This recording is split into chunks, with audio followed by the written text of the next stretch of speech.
Welcome back to the Stephen A. Smith Show. Before I get on out of here, I had to talk about a story that's very, very important. And albeit indirectly, it involves Caitlin Clark. The golden face of women's basketball has gone silent, but the noise surrounding her has never been louder. We're no longer talking about a simple roster snub. We're watching what many believe is the slow destruction of one of the biggest marketing opportunities in sports history. And according to one of the loudest voices in sports media, the damage may already be irreversible. Stephen A. Smith has reinforced a narrative the WNBA establishment doesn't want to confront. This isn't just about leaving Caitlin Clark off a roster. It's about a superstar who may have lost faith in a system that never truly embraced her. For months, fans were told it was about basketball decisions, paying dues, seniority, and team chemistry. But once you peel back the polished press releases and carefully crafted talking points, a much darker story begins to emerge. One filled with resentment, gatekeeping, and a level of jealousy that has turned basketball into a battleground. If you're enjoying this video, don't forget to like, subscribe, and turn on notifications. More than 83% of our viewers still haven't subscribed, and your support helps us bring you more content like this. Now, let's get back to the story. Stephen A. Smith didn't just criticize the decision. He challenged the entire system behind it. He argued that Clark wasn't overlooked because of her talent, but because of the impact she has on the game. Reports now circulating claim that even if Indiana tried to repair the relationship, Clark may have already moved on. According to those reports, she's no longer seeking approval from a basketball culture that many believe has spent months targeting her both on and off the court. Pressure. Why were so many people trying to minimize the accomplishments of a 22-year-old before she had even stepped onto a WNBA court? Stephen A. Smith suggested that some members of the old guard were uncomfortable with the enormous attention Clark was receiving. They played in nearly empty arenas. They flew commercial.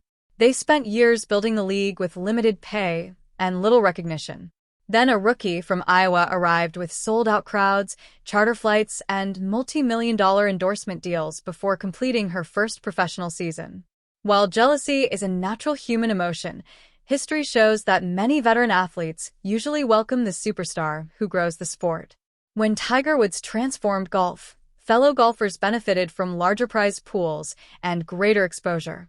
Yet many fans believe the reaction toward Clark has often felt very different. Instead of celebrating her popularity, critics appear determined to downplay it. Some even argue that missing the national team may have spared Clark from an environment they viewed as increasingly divided. The controversy didn't end with interviews or press conferences. It carried over onto the court. Anyone following Clark's rookie season has seen the physical attention directed her way. This isn't simply about tough defense. It's about the repeated hard fouls that have sparked debate across the basketball world. One of the most talked about moments involved a hard collision that quickly went viral. Many fans viewed it as unnecessary rather than simply physical basketball. The response afterward only fueled the discussion. Some players and commentators defended the play as part of the game, saying it was simply, "Welcome to the league." Stephen A. Smith questioned that logic, arguing that if a superstar like LeBron James or Stephen Curry were repeatedly targeted in similar situations, the league would likely respond much more aggressively. To many observers, Clark appeared to be held to a different standard. That debate naturally leads to another question. Why would Clark be eager to spend weeks around teammates if she felt the environment lacked trust? Whether fair or not, some fans believe the chemistry has become increasingly strained. That belief helped fuel rumors surrounding what some have called a quiet exit. After the roster announcement, speculation suggested Clark could still receive another opportunity if circumstances changed. According to those reports, she had little interest in accepting a reserve role after being left off the primary roster. There was no emotional press conference, no public complaints, no dramatic social media response.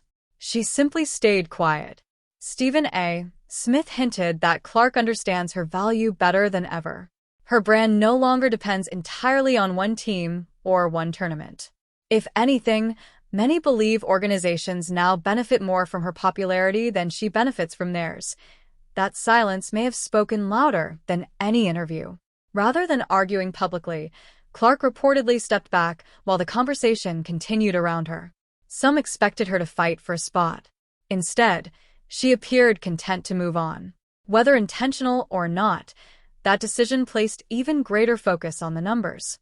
The Clark effect has become impossible to ignore. Games featuring Caitlin Clark consistently attract far larger television audiences than games without her.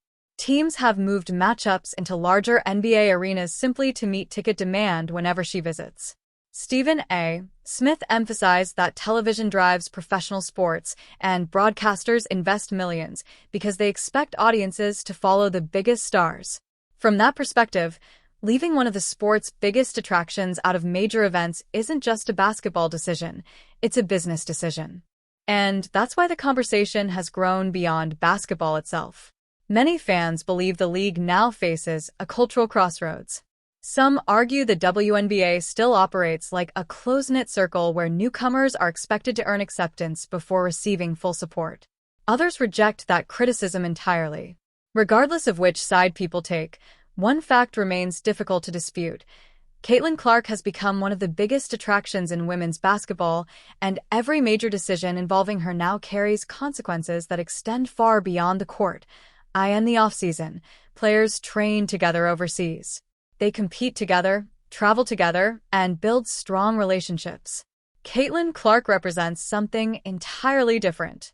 She represents a new generation of basketball fans. She has brought millions of casual viewers into the WNBA. But instead of embracing those new fans, some longtime supporters seem frustrated by them. You can see it all over social media. Comments like, "We've been here for years," or "Support the other players too," have become increasingly common. While those opinions may come from a genuine place, many believe the tone pushes new fans away instead of welcoming them. Wnba Smith has argued that this mindset is dangerous for any growing sports league. Rather than questioning why new fans arrived because of one player, the league should be finding ways to keep them engaged. Critics say leaving Clark off the roster only reinforced the idea that protecting the old guard mattered more than growing the game. Through it all, Clark has remained remarkably professional. She compliments opponents, signs autographs for hours, and rarely responds publicly to criticism. Yet the more grace she shows, the more intense the backlash from both sides seems to become. Many neutral observers have started criticizing veteran players and league leadership, believing unnecessary divisions have been allowed to grow. Wnba Smith has also raised the business side of the discussion. Clark is one of Nike's biggest basketball stars, and naturally many fans wondered why one of the world's largest sports companies appeared to stay quiet. Online rumors quickly spread, with some suggesting Nike couldn't influence the decision, while others speculated the committee wanted to prove that corporations wouldn't dictate basketball choices. None of those claims have been confirmed, but the debate itself shows how controversial the decision became. Many believed Clark's signature shoe era deserved the biggest possible international stage. Instead, what looked like a perfect marketing opportunity disappeared before it ever happened. The controversy has also expanded into a broader conversation about race and media coverage. Clark is white, while most WNBA players are black. Some players and commentators believe the media has given Clark more attention than equally talented black athletes. Others argue her popularity comes from her unique style of play and ability to attract entirely new audiences. The debate has become deeply divided across social media. Wnba Smith has acknowledged the historical context while maintaining that Clark's popularity is driven primarily by how she plays the game. Her logo-range shooting, creative passing, and fearless style remind many fans of Stephen Curry. Regardless of where people stand, there is no denying these conversations have added another layer of tension. If Clark feels caught in the middle of those debates, it creates an impossible situation. If she speaks, she is criticized. If she stays silent, others shape the narrative for her coaching decisions have also become part of the conversation. Cheryl Reeve, who coaches the Minnesota Lynx while also leading Team USA, faced criticism after previous comments about television's scheduling resurfaced. Some fans interpreted those remarks as dismissive of Clark's popularity, while others defended them as being taken out of context. Stephen A. Smith questioned whether those perceptions created unnecessary doubts about the selection process. Fair or not, many supporters felt the public explanation lacked warmth and transparency. Great coaches find ways to unite veterans and rising stars. Critics argue this controversy became a missed opportunity to bring women's basketball together during one of its biggest moments. Then there's the alternate role. In international basketball, alternates travel with the team, practice, and stay ready if another player is injured. Many fans believed asking one of the biggest stars in the sport to accept that position would be difficult. Reports circulated that Clark declined interest in serving as an alternate, although those reports have never been officially confirmed.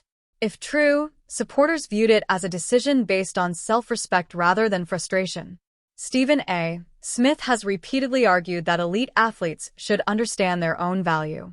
Many believe Clark simply chose not to accept a role she didn't feel reflected her place in the sport.